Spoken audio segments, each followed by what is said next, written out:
August 2012 English Senior Dictation. Ready? Start. Mr. Speaker Sir, I move the motion of thanks to the Governor for his address to the legislature. Mention has been made in the address about cyclone and famine in some districts. In this connection, I would like to point out that for many years we have had famines and cyclones in some part of the country. So far as our state is concerned, we have had famine either on account of little rain or sometimes too much of it. In spite of our best efforts, we find that the resources for meeting such conditions are no longer available, and we do not know how we are going to solve these problems if famines and cyclones continue. Today, we have to take into account what has happened in the past 3 or 4 years. Though the government have done much, it has always been felt to be very little. But I think with the experience that the government have in the past, it should be possible for them to go into the question of famine and the possible help that they have to render in future as quickly as possible. I wish to point out that some machinery should be constituted so that the conditions created by famines during the last 4 or 5 years may be studied, and it may be decided as to what can be done to give relief to the people as early as possible. I turn to the problem of agriculture. In our country, we should give the greatest attention to agriculture. Whatever may be the size of our population, food has got to be produced. So far as our state is concerned, we have to intensify agricultural operations so that we may be able to grow much more than what we are doing now.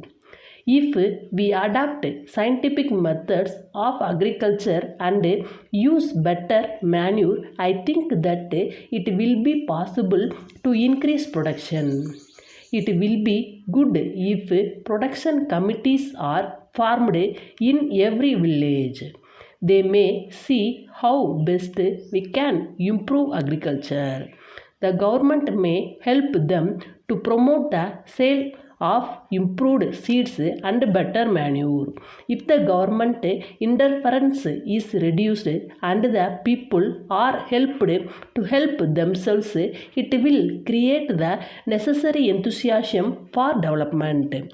So far as irrigation projects are concerned, at present no new irrigation projects are taken up, and work on the existing project is being slowed down. In my opinion, slowing down any irrigation project on the ground of want of finance is not a sound policy.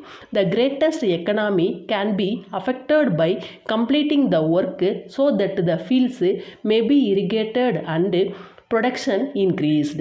I request that the irrigation schemes may be completed as early as possible, even by borrowing money if necessary. So far as electricity schemes are concerned, the government are trying to manage with the limited resources available. Whatever be our view of a welfare state, we must understand that unless we have the necessary resources, we cannot make much progress. There is a general feeling that the resources of a government are unlimited. If it is understood that the resources of the government have to come from the people, it will reduce the demand on the government to take up this scheme or that. At the same time, the interests of no region should be neglected. Minor irrigation schemes should be taken up wherever possible. After attaining independence, we have seen great development taking place in the country. Of course, we desire more progress, but we have achieved so much progress in spite of all difficulties. Letter from Kumaran Publishers, New Delhi to Messrs. Jack and Company, Chennai.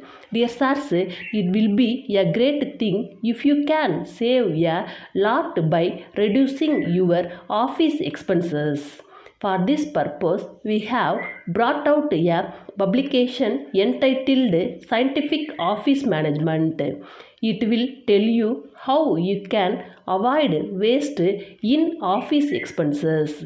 We may tell you that the book is the result of a long research made by the author for many years. He is now really regarded as an authority on office management. We are glad to tell you that the book is a unique one of its kind.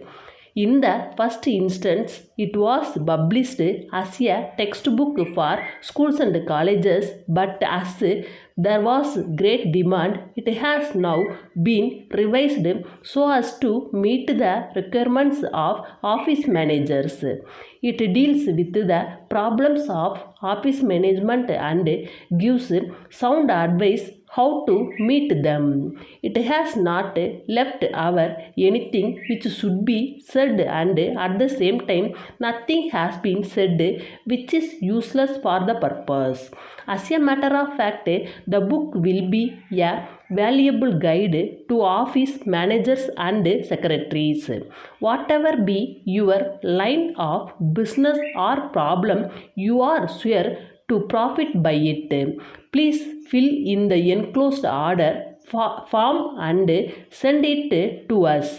We shall be glad to send you the book by return of post. Yours faithfully.